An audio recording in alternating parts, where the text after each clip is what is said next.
अच्छा, नायब सैनी जी जब सीएम बने तो उन्होंने कुछ फैसले लिए हैं। सबसे पहले मैं ओबीसी क्रीमी लेयर में जो बदलाव किया उसकी बात करूंगा। और आप ही की सरकार रही, केंद्र में अलग मापदंड था, राज्य में अलग था, और आप लोगों ने उसे कंटिन्यू किया, लेकिन चुनाव से ठीक पहले उसमें बदलाव किया गया।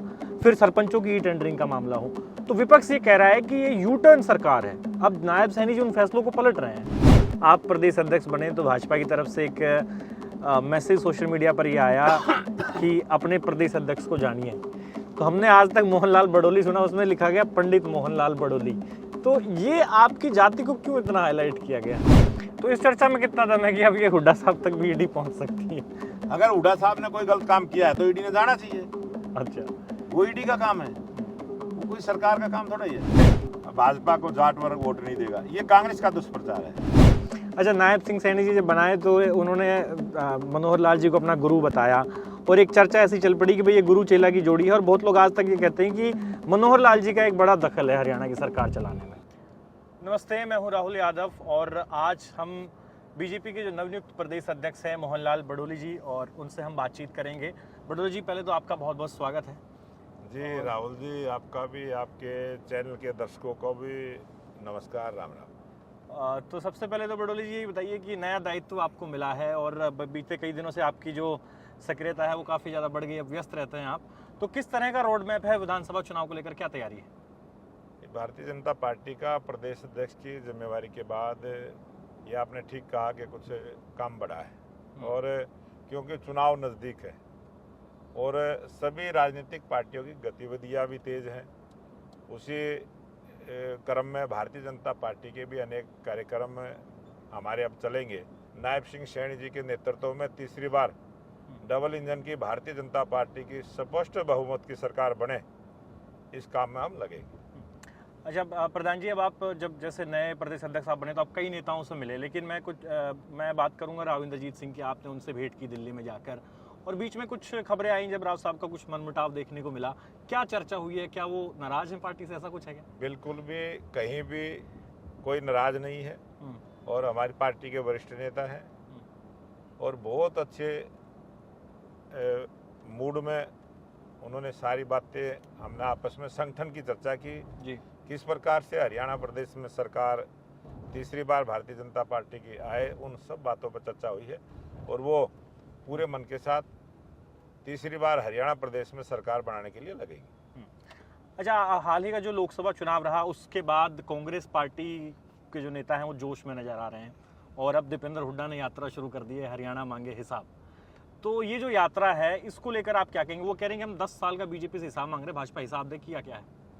ये कांग्रेस पार्टी ने अनेक यात्राएं करी हैं, वो कभी हिसाब देने की यात्राएं करी हैं, कभी उन्होंने देश तोड़ने की यात्राएं करी हैं, कभी किसी को पार्टी को छोड़ने की यात्राएं करी हैं।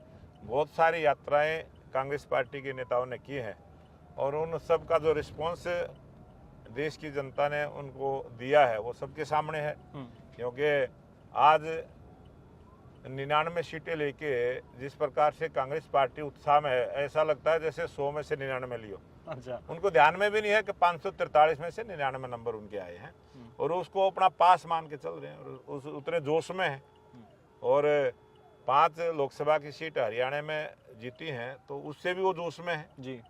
तो आज ये कांग्रेस जिस भ्रम में है, इस विधानसभा चुनाव में आज हरियाणा प्रदेश की जनता ने मन बना लिया है कि आने वाले इस चुनाव में नायब सिंह सैनी हरियाणा प्रदेश के मुख्यमंत्री होंगे। जब मैं आपके बारे में जब पढ़ रहा था तो मुझे कई चीज़ें पता चली। उसमें एक बात ये थी कि जब आप राई से आपको टिकट मिला तो आप पहले व्यक्ति हैं जिसने यहाँ पर कमल खिलाया है, पहली बार इस सीट से भी भाजपा के व्यक्ति जीता है। लेकिन प्रधान जी, इस बार के लोकसभा चुनाव में कहाँ कमी रहेगी? क्यों आप 23,000 के अंतर से हार गए? ये भारतीय जनता पार्टी के जो मजबूत कार्यकर्ता हैं जी, वो ताकत वही है। कोई मैंने कमल का फूल खिलाया ऐसी कोई बात नहीं है। ये भारतीय जनता पार्टी का जो मजबूत कैडर राय विधानसभा में है, वो एक मन से लगे, एक दिल से लगे।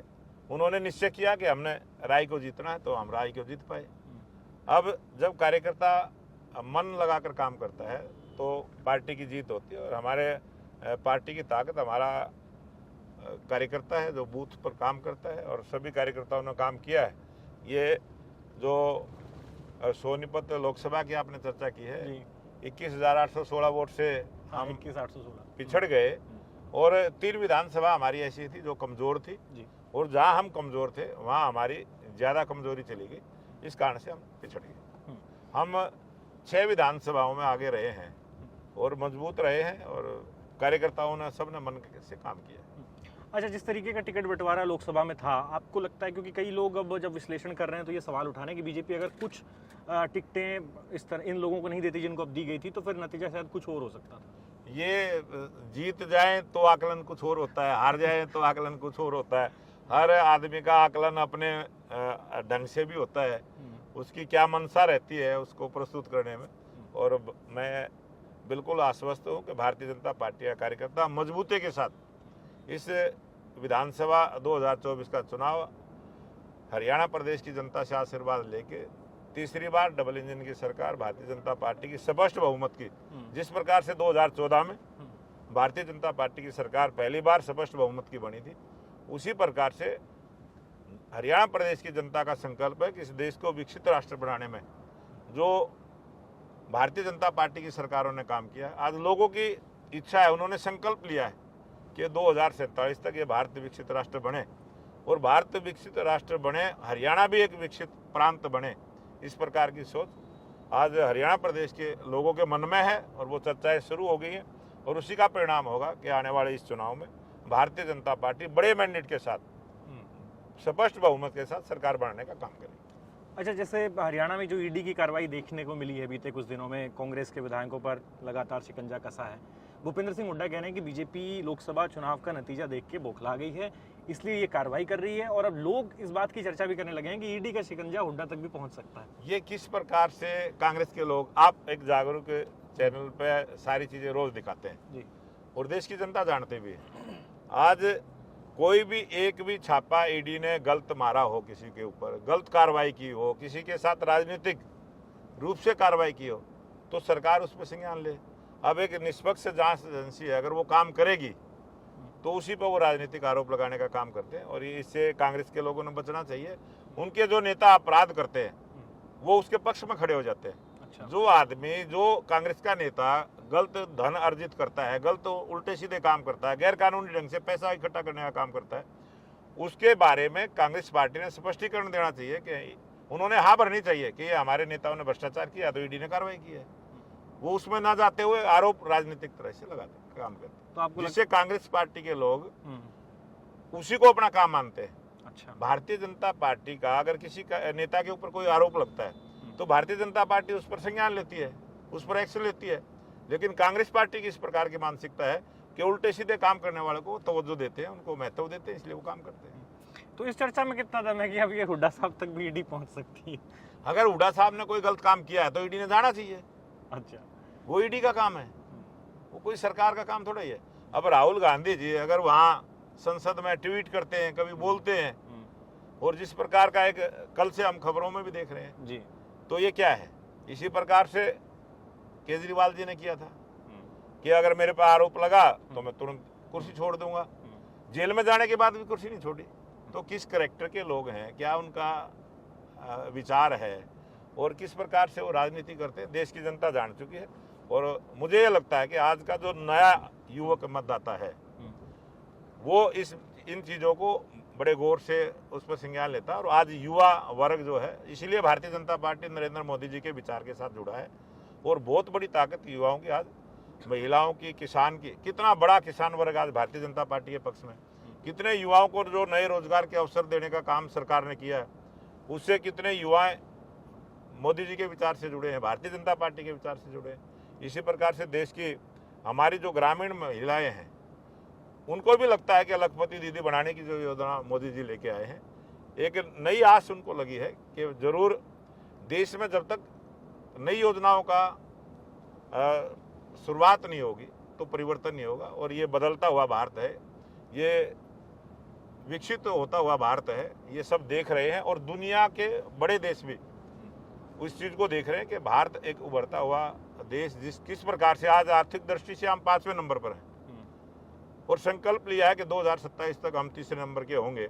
ये सारे विजन है। और ये जो बजट अब की बार रखा है, इस बजट में भी इस प्रकार का ध्यान रखा है कि ये देश विकसित राष्ट्र बने, समय से पहले विकसित राष्ट्र बने। इस प्रकार की सोच सरकार की है। बहुत अच्छा काम हमारी सरकार ने किया है। सब गरीब लोगों को न्याय देने का काम किया है। गरीब आदमी का हक गरीब के घर तक पहुंचाने का काम किया है। जिस प्रकार से आज गरीब के चेहरे पर खुशी है, आज देश के 82 करोड़ लोगों को, देश की आबादी 140 करोड़ है जी।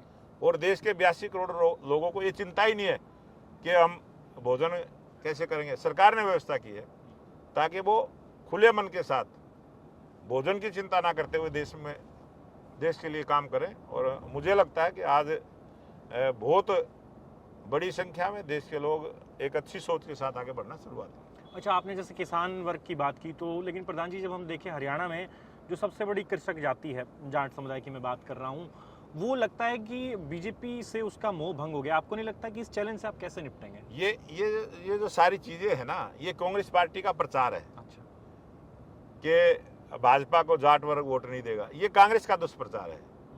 कांग्रेस हमेशा से ही जातिवाद की राजनीति करती है। आज हमारे पास बहुत मजबूत टीम जाट समाज की है, 36 बिरादरी की पार्टी है, सबको साथ लेके चलने वाली पार्टी है। आप हमारी शासन में कहीं भी ये नहीं देखेंगे कि कहीं कांग्रेस का राज है तो वहाँ विकास कम हुआ होगा। विकास की भागीदारी जहाँ दूसरी पार्टियों की सरकार है वहाँ भी बराबर की भागीदारी। कहीं विपक्ष का अगर कोई विधायक है, सांसद है, उसको भी बराबर की भागीदारी। यही हमारी सरकार की खासियत है। अच्छा, एक मुद्दा आप लोगों ने एडमिट किया कि जो एससी समुदाय है उसको लेकर जो कांग्रेस जो नैरेटिव चला रही थी वो उसमें सफल हुई। आरक्षण विरोध का या फिर संविधान खत्म करने की जो बात आपके ऊपर उन्होंने कही वोटरों से, उस पर वोटरों ने मोहर लगाई। ये बात आपकी पार्टी के लोगों ने कई जगह एक्सेप्ट करी। और अभी जो जातिगत जनगणना का मुद्दा लगातार उठाया जा रहा है, राहुल गांधी संसद में बोल रहे हैं, इन दोनों मुद्दों पर आपकी क्या राय है? ये राहुल गांधी हर बार जाति की बात करते हैं और जाति की बात लेके संविधान की किताब को हाथ में लेके, संविधान को हाथ में लेके किस प्रकार से मंचों से बोला गया, संसद में संविधान को लेके चले गए। क्या ऐसी परंपरा पहले किसी ने की? ये सारी परंपराओं को तोड़ने का काम कांग्रेस के नेता करते हैं। और जरूर उन्होंने जाके बहुत छोटे लेवल पे जाके गरीब लोगों को ये बताने का उन्होंने दुष्प्रचार किया कि आरक्षण खत्म हो जाएगा। जब किसी गरीब आदमी को जाके बड़े नेता जिस प्रकार से प्रचार किया, ये दुष्प्रचार कांग्रेस ने किया, उन्होंने स्वीकार किया। टीवी चैनलों पर उन्होंने ये बातें आई हैं सारी। और मुझे लगता है कि इस परिणाम में जो आंकड़े आए और जब उन बूथों के ऊपर बीजेपी पिछड़ी, तो ये ध्यान में आया कि ये इसका मतलब जो दुष्प्रचार उन्होंने किया था वो कहीं ना कहीं गरीब जनता के दिमाग में उसका असर रहा होगा और वो कहीं भ्रमित रहे होंगे। ऐसा हमारा आकलन रहा है और उस बात को हम बता रहे हैं कि हम भी जाके ये बताने का प्रयास करेंगे कि इस बाबा भीमराव अंबेडकर जी के द्वारा रचित जो संविधान है इसको कोई भी नहीं खत्म कर सकता। संविधान से ही देश चलेगा। कई लोग प्रश्न भी करते हैं कि आप गीता की, रामायण की, अपने शास्त्रों की बात करते हैं बीजेपी के लोग, तो क्या आप संविधान को नहीं मानेंगे? संविधान को बड़ा मानते हैं या इसको बड़ा मानते? तब भी हमने स्पष्टीकरण दिया है कि संविधान सर्वोपरि है, संविधान से ही देश चलेगा। जो धार्मिक मान्यता है वो हमारे रामायण महाभारत से चलेगी। अच्छा, नायब सैनी जी जब सीएम बने तो उन्होंने कुछ फैसले लिए हैं। सबसे पहले मैं ओबीसी क्रीमी लेयर में जो बदलाव किया उसकी बात करूंगा। और आप ही की सरकार रही, केंद्र में अलग मापदंड था, राज्य में अलग था और आप लोगों ने उसे कंटिन्यू किया, लेकिन चुनाव से ठीक पहले उसमें बदलाव किया गया। फिर सरपंचों की टेंडरिंग का मामला हो, तो विपक्ष ये कह रहा है कि ये यू टर्न सरकार है। अब नायब सैनी जी उन फैसलों को पलट रहे हैं। कोई भी फैसला हम पलट नहीं रहे, उस फैसलों में हम सुधार कर रहे हैं। जनता, सरकार वही है जो लोक हित की बात को देखते हुए लोग किस प्रकार से काम करना चाहते हैं उसमें कानूनी रूप से अमली जामा पहना के उस काम को करे। और जब हमने ये टेंडरिंग व्यवस्था की तो टेंडरिंग व्यवस्था करने में सरपंचों को ब्लॉक में, जिला परिषद में, पंचायतों में थोड़ी बहुत जो दिक्कत उनको रही उसमें उन्होंने सुझाव दिया, उस सुझाव को हमने स्वीकार किया और इसीलिए हमने 21 लाख रुपए तक के काम सरपंच, क्योंकि बहुत बड़ा बजट सरकार का है। जब से हमारी सरकार 2014 से है, आपने सरकार के बजट को देखा होगा कितना बजट को बढ़ाने का काम किया है। आज एक एक पंचायत में करोड़ों करोड़ रुपए गए, तो बहुत बड़े बड़े काम हुए हैं और इसलिए सारा देश में परिवर्तन हो रहा है। अच्छा, मोहनलाल जी जब आप प्रदेश अध्यक्ष बने तो भाजपा की तरफ से एक मैसेज सोशल मीडिया पर ये आया कि अपने प्रदेश अध्यक्ष को जानिए, तो हमने आज तक मोहनलाल बड़ोली सुना, उसमें लिखा गया पंडित मोहनलाल बड़ोली। तो ये आपकी जाति को क्यों इतना हाईलाइट किया गया? ये कई दफे बहुत सारी चीज़ों का ऐसा राजनीति में होता है। अच्छा। और बहुत सारे लोगों को जानकारी भी इस प्रकार की रहती है। बहुत सारा सोशल मीडिया पे भी चलता है, और सोशल मीडिया पे ये सारा कुछ चला, कोई पार्टी के बेस पे नहीं चला। अच्छा। पार्टी की तरफ से नहीं चलागा। अच्छा। कुछ लोगों ने सोशल मीडिया पे इस बात को चलाया। और वैसे तो मैं कौशिक हूँ, लेकिन जब मैंने जिला परिषद का चुनाव लड़ा तो मैंने अपने गांव का नाम लगाया जी। और सबको पता है, अपने एरिया में तो सबको पता था कि भाई इसकी जाति पंडित है, कौशिक है। लेकिन जब बड़े स्तर पर जिम्मेवारी मिली है तो बहुत सारे ऐसे नए युवा होते हैं जिनको अपने ही गांव के लोगों की बहुत सारी जानकारियां नहीं होती, और पूरे प्रदेश की जब आई तो वो सोशल मीडिया पे सारा इवेंट चला। और ये सोशल मीडिया का आज सोशल मीडिया का जमाना है, सोशल मीडिया ज़्यादा हाईलाइट होता है, तो इसलिए वो हर जगह वो पंडित मोहनलाल बड़ोली करके और उस बात को प्रचारित किया गया है। पार्टी की तरफ से कोई अभियान नहीं है, ये तो एक सोशल मीडिया पे लोग अपनी जानकारी लेना चाहते हैं कि मोहनलाल बड़ोली, ये बड़ोली कोई कास्ट है या कोई गोत्र है, क्या है, इसलिए वो सोशल मीडिया पे चला है। अच्छा, नायब सैनी जी जब नए मुख्यमंत्री बने हैं और जिस तरीके से वो कार्य कर रहे हैं, हम देख रहे हैं कि रोज कोई नई घोषणाएं हो रही हैं, लोगों से वो मिल रहे हैं, चंडीगढ़ में मीटिंगें करते हैं, लोग सीएम आवास पे जाते हैं।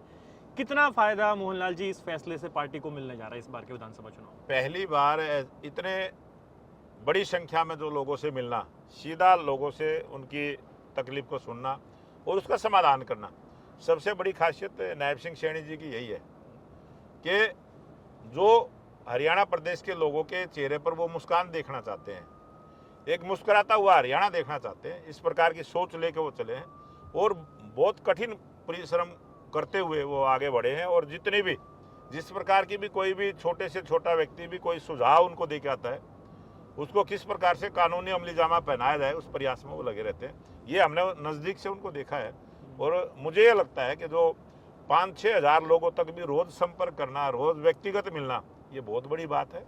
सरकारी काम के साथ साथ इस प्रकार से टाइम को निकालना, ये बहुत बड़ी बात है जो आज नायब सिंह सैनी जी कर रहे हैं। और लोग चर्चा भी करते हैं कि बहुत वर्षों के बाद हमने कभी किसी मुख्यमंत्री को इस प्रकार से नहीं देखा।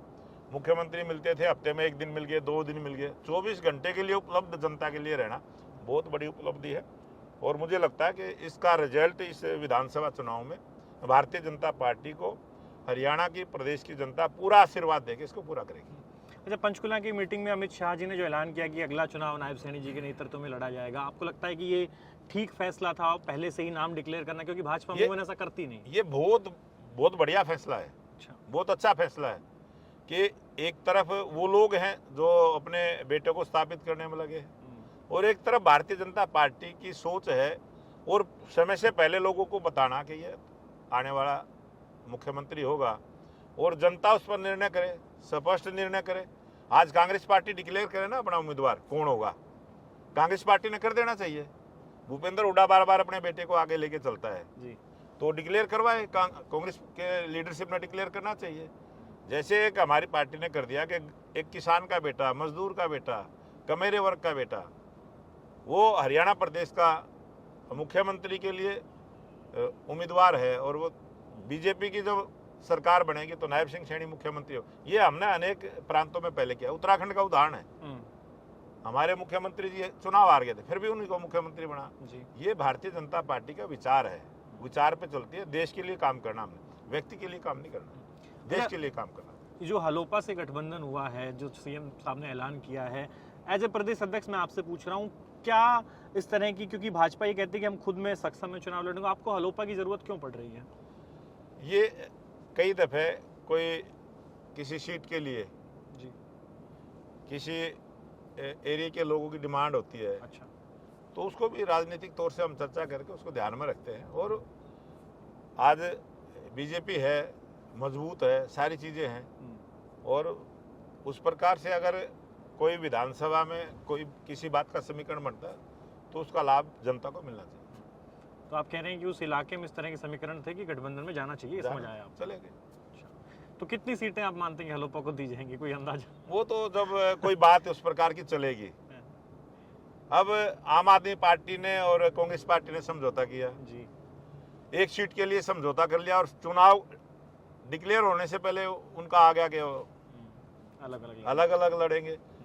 अब भारतीय जनता पार्टी हलोपा का एक विधायक जिन्होंने हमें समर्थन दिया और लगातार आज भी साथ है, तो एक नैतिक जिम्मेवारी बनती है हमारी। जो आदमी 5 साल तक हमारी सरकार का समर्थन देके चले हैं, विधायक है, उनका अपना एक रसूख है और जिस प्रकार से उनको सम्मान देना चाहिए था, पार्टी का जो निर्णय होगा वो ठीक होगा। अच्छा, इनेलो और बसपा के गठजोड़ के रूप में जो चुनौती आपके सामने आई है, क्या मानते हैं आप, क्या कमाल कर पाएगा ये गठबंधन? गठबंधन हरियाणा प्रदेश में पहले भी हुए हैं और गठबंधनों से सरकार भी बनी है जी। ये तो जनता ने देखना है। अगर जनता चाहेगी तो उनको आगे लेके आ सकती है। जनता किसको आगे लेके आएगी, जनता का रिस्पॉन्स क्या रहेगा, वो तो आने वाला चुनाव बताएगा। अच्छा, आपको लेकर भी चर्चा है, क्या आप चुनाव लड़ना चाहते हैं? इच्छा है आपकी लड़ने की इस बार विधानसभा? भारतीय जनता पार्टी के लाखों कार्यकर्ता हमारे सब चुनाव लड़ना चाहते हैं जी। लेकिन हमारा शीर्ष नेतृत्व तो फैसला करता है चुनाव लड़ना किसने है, और उम्मीदवार तो हमारा तय है। हमारा उम्मीदवार कमल का फूल है, कमल का फूल वो जिसको पकड़ा देंगे वो अगुवाई करेगा, लेकिन चुनाव हमारे सारे कार्यकर्ता लड़ते हैं। लेकिन आपको एक ऐसे समय में जिम्मेदारी मिली है प्रदेश अध्यक्ष की, जब पार्टी लोकसभा में नुकसान उठा चुकी है और अब विधानसभा चुनाव की काफ़ी चैलेंजेस नज़र आ रहे हैं और बाहर लोग ये चर्चा कर रहे हैं कि भाई बीजेपी की हरियाणा में स्थिति खराब है। आपको क्या लगता है, क्या ये मैसेज सही है, स्थिति खराब है पार्टी की? ये मेरी जगह कोई और बनता, उसके लिए भी यही प्रश्न बनना था कि भाई आपको क्यों बनाएगा। किसी ने किसी कार्यकर्ता को ये जिम्मेवारी देनी थी जी। और वो जिम्मेवारी मुझे दी है, और मुझे दी है तो ये राजनीतिक प्रश्न भी बनता है। लेकिन मुझे लगता है पार्टी ने जो जिम्मेवारी दी है वो सही दी है, सही समय पे दी है, और जनता भी सब चीज़ें देखती है। जनता ने भारतीय जनता पार्टी के जो ये निर्णय प्रदेश अध्यक्ष के रूप में हुआ, जनता में एक अलग प्रकार का उत्साह है। हरियाणा प्रदेश की जनता ने, लोगों ने सोचना शुरू कर दिया है कि मोहनलाल की और नायब की जो जोड़ी है, ये जोड़ी तीसरी बार हरियाणा में भारतीय जनता पार्टी की सरकार लाने में सभी नेताओं का, क्योंकि मेरे जितने भी वरिष्ठ नेता हैं हरियाणा प्रदेश में, पूर्व प्रदेश अध्यक्ष हैं, हमारे राष्ट्रीय पदाधिकारी हैं, सबके साथ मैंने काम किया है और सबसे वो सब व्यक्तिगत किस प्रकार का एक प्यार और प्रेम हमारा है।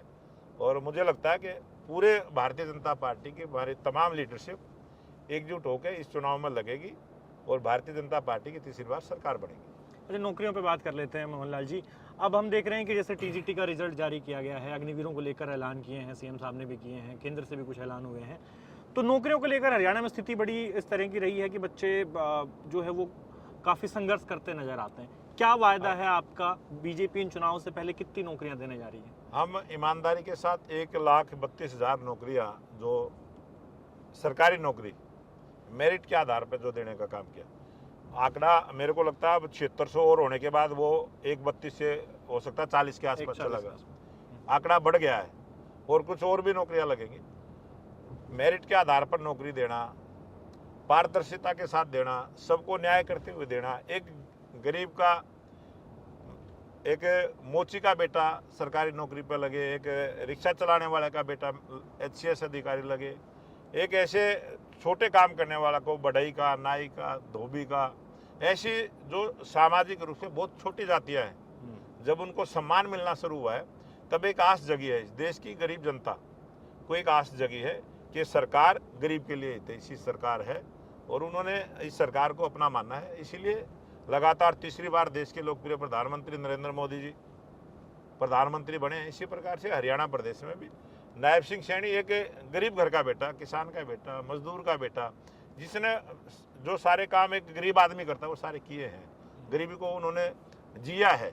इस प्रकार के मुख्यमंत्री हमें मिले हैं और नायब सिंह सैनी जी जिस प्रकार से काम कर रहे हैं, उनको पता है गरीब की हालत क्या होती है, उसको उभारने के जितने भी उपाय वो कर सकते हैं सरकारी स्तर पर वो करेंगे और हरियाणा की जनता का आशीर्वाद हम लेंगे।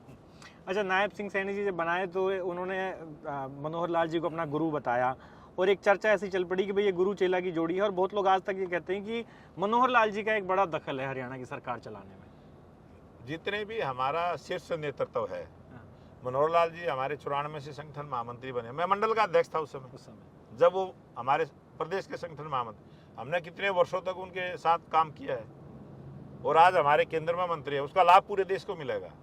मनोहर लाल जी का लाभ पूरे देश में मिलेगा। आज जिस प्रकार का मंत्रालय उनको दिया गया है और जिस सूझबूझ से काम करते हैं, कितनी मेहनत से काम, ये भारतीय जनता पार्टी के अनेक ऐसे नेता हैं। आप केंद्र सरकार में जितने मंत्री देखेंगे, राज्य सरकारों में जितने मंत्री देखेंगे, कितने साधारण तरीके से वो रहते हैं। और कभी भी किसी नेता के बारे में कोई ये नहीं कह सकता कि कांग्रेस का कल्चर और बीजेपी का कल्चर यही अंतर है, सबको दिखाई देता है। आप कह रहे हैं कोई इन्फ्लुएंस नहीं है नायब सैनी जी की वर्किंग पे मनोहर लाल जी का आज के दिन? नायब सैनी जी की और मनोहर लाल जी का जो प्यार प्रेम है, कोई मुख्यमंत्री बनने के बाद वो घट थोड़ा ही जाएगा, वो बढ़ेगा। अच्छा, वो प्यार प्रेम बढ़ेगा। कोई सलाह देनी होगी वो सलाह भी देंगे, कोई सरकार का जो भी निर्णय होगा वो उसमें भी सलाह देंगे, सलाह हम लेंगे। हमारे वरिष्ठ नेता हैं, हम कोई निर्णय करते हैं तो सलाह लेते हैं।